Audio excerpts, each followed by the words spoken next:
और आपको बता दें कि महाराष्ट्र ही नहीं बल्कि उत्तर प्रदेश और दिल्ली जैसे राज्यों में भी खतरा बेहिसाब है। उत्तर प्रदेश तो पहली बार एक दिन में कोरोना संक्रमण के मामले में दूसरे नंबर पर आ गया है।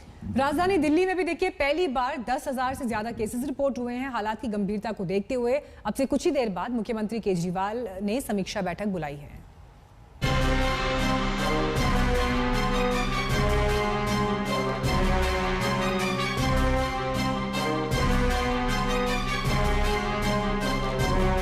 पिछले साल दिल्ली को वायरस ने बदहाल कर दिया था। लगातार सुर्खियों में थी दिल्ली। हालात को काबू में करने के लिए केंद्र को दखल देनी पड़ी थी, लेकिन कोरोना की दूसरी लहर ने अब दिल्ली से ज्यादा यूपी को चिंतित कर दिया है। एक दिन में कल यूपी में 15,353 नए मामले सामने आए, जबकि दिल्ली में 10,774 नए केस आए। इस बार वायरस बेहद ताकतवर है। संक्रमण की रफ्तार काफी तेज है।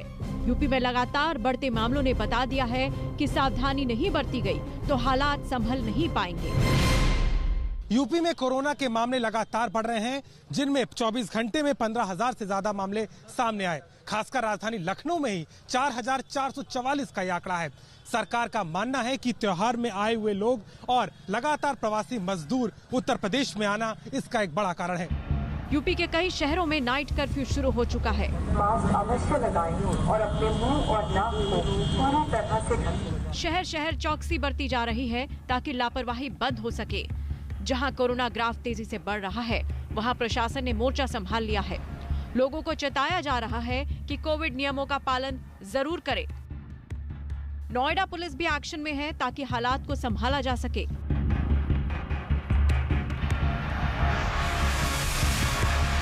दिल्ली भी फिक्रमंद है।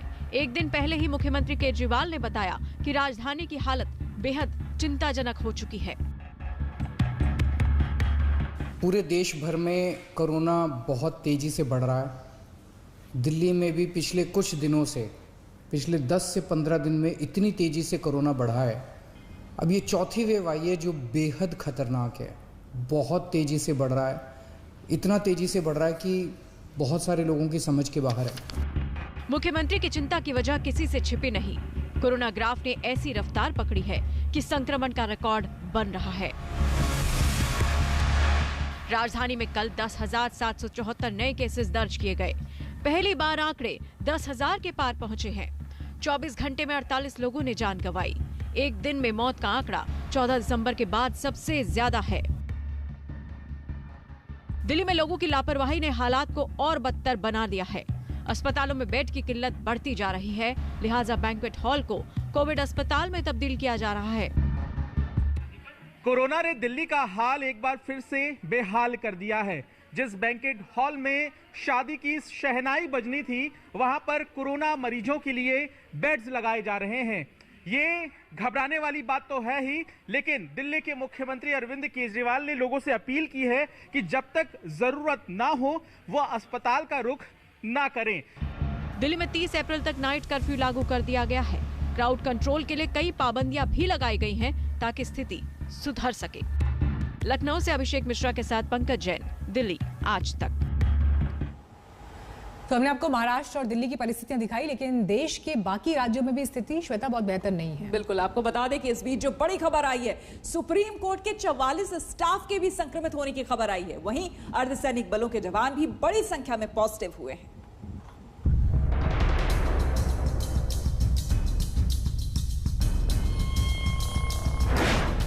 एक दिन में 1,70,000 के करीब कोरोना केस,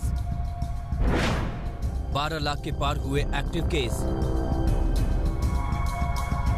देश के सामने सबसे बड़ा संकट आ खड़ा हुआ है।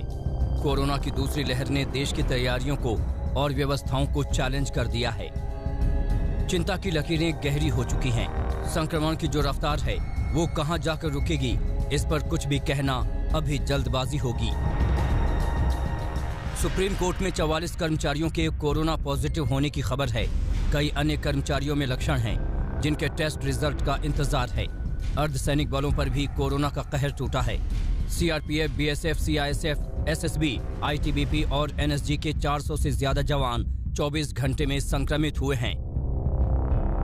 सवाल है कि आखिर भारत में दूसरी लहर क्यों आ गई, चूक कहां हुई।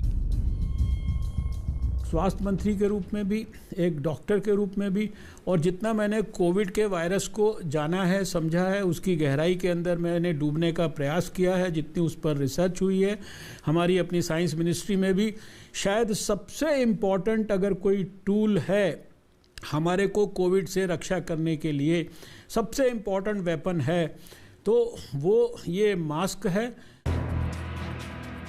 बंगाल जैसे चुनाव वाले राज्यों में जिस कदर रैलियों और रोड शो में भीड़ उमड़ी है, उन पर भी सवाल उठे हैं। बंगाल में संक्रमण काफी तेजी से फैला है। वहां नए आंकड़ों ने सभी रिकॉर्ड तोड़ दिए हैं।